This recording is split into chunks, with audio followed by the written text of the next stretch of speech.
Are you thinking about getting your real estate license in Washington State? Well, in this video, I'm going to go through a complete step-by-step guide so you know all the steps in order to get started and get your license. My name's Chris. I've been a licensed real estate agent for the past 10 years. I'm also a team leader and real estate coach that's been able to help hundreds of people get their license and get started with their new career. Before we get started, I do want to tell you about our real estate license starter kit. Everything in this video plus a lot more is inside that free guide. So if you want to check it out, click the link down below in the description and download your copy right away. I think it will be super helpful. Also, down in that description box, you're gonna find a link to my favorite real estate school. And the reason I love this school so much is they have a pass or don't pay guarantee. What this means is they believe in their work and they believe they can help you pass the exam, which is one of the most challenging parts of this entire process. So if you want to check out their classes, there is an affiliate link down in the description below as well with different sales and discounts on the classes. So make sure to check that out as well. So the very first step to getting licensed is just meeting some of the basic requirements. In Washington, you're required to be 18 years old or older. You must have a high school diploma or GED, and you must be a US citizen or legal resident. Also, another important note is that you're going to be required to do a background check. And if you have something on your record that might prevent you from getting licensed,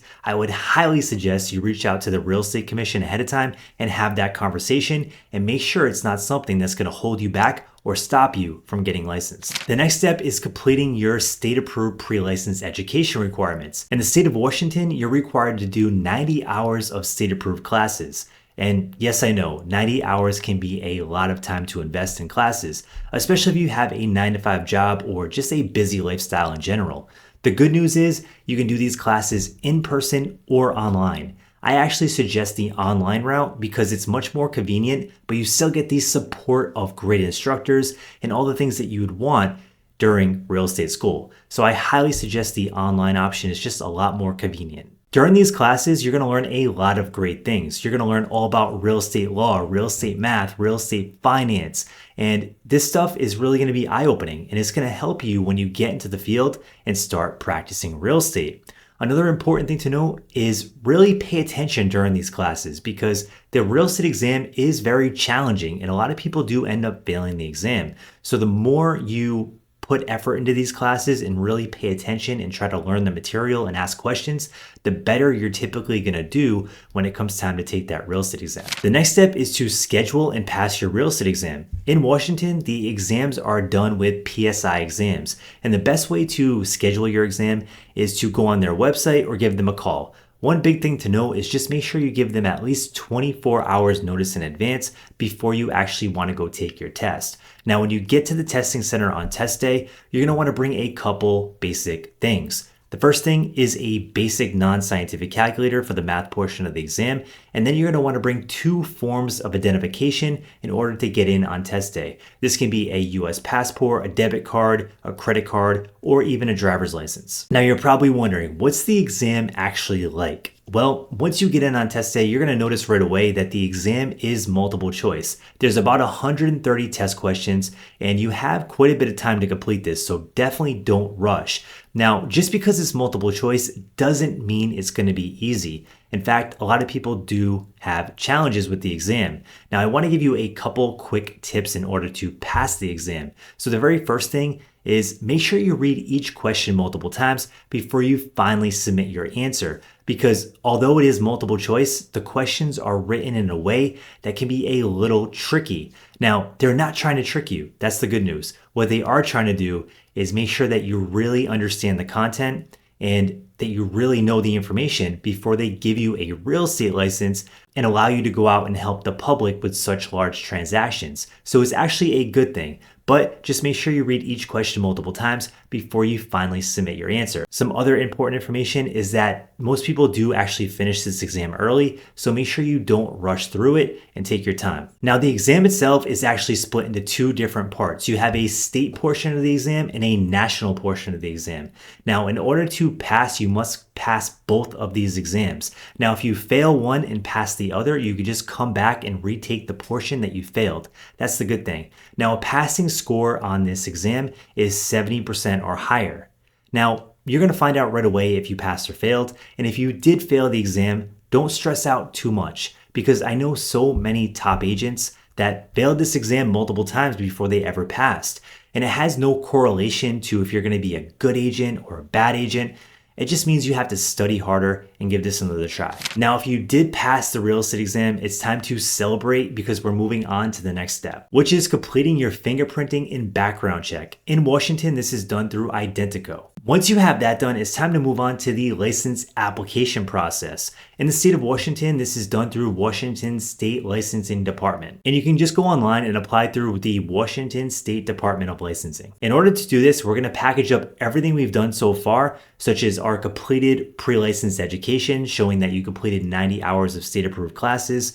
Then we're going to get our passing score to our real estate exam and our fingerprinting and background check, package it all together, and then send it out with our license application. Once you get that done, it's time to move on to the next step, which is choosing your sponsoring broker. Now, this is one of the most fun parts of the process because you're excited, you're trying to figure out where you're gonna go hang your license and start your new career, but it's also one of these steps that are super important to make sure you choose the right place. Because if you didn't know, there's a statistic in real estate where like 87% of all new agents fail out of the business.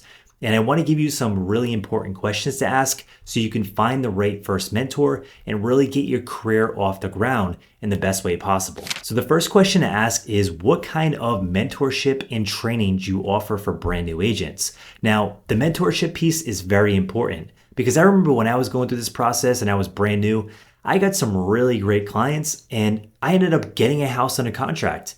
But I just had nobody to help me through that process. And it was so stressful trying to figure out how to draft up a purchase and sales agreement and how to do all the paperwork. And I just wanted somebody there to support me. So having somebody like a mentor that you can call when you get your first clients and you get your first deals is super important. So make sure you're going to have a mentor that you have access to help you through this process. The next question to ask is all about the new agent training. Ask if they have any classes specifically for new agents. Now, most brokerages do have classes and trainings, but sometimes they're not new agent friendly. So you want to make sure you get involved with a brokerage that has classes specifically for new agents like you that are trying to get their business off the ground. The next question to ask is, how are you going to help me market and grow my business? One of the biggest challenges agents have is they have no clue how to get new clients and market their business. So eventually they just end up going broke and going back to their 9-to-5 job and quitting real estate because they can't figure out how to get new clients. So make sure you ask this question ahead of time and make sure to pay attention to the game plan that the brokerage is kind of going to coach you through on how to market your business and get new clients, and make sure that it actually makes sense for you and your personality type. Now, the last question to ask is all about the monthly fees and commission splits. Now, let's talk about the first thing first, which is the monthly fees. This part is very important for brand new agents because these fees are going to come out of your account every month, no matter if you're selling real estate or you're not. Now, some brokerages charge $0 per month and there's no monthly fee. Other brokerages have a small fee and then some have a really big fee. I've even seen brokerages where they charge up to a couple $100s per month to be a part of their brokerage. Now, if you're brand new and you're tight on savings, this might not be the best fit for you. So make sure to ask this question ahead of time. Also, another really important question to ask is about the commission splits. Ask the question what you're going to actually put in your pocket after you actually sell a sale.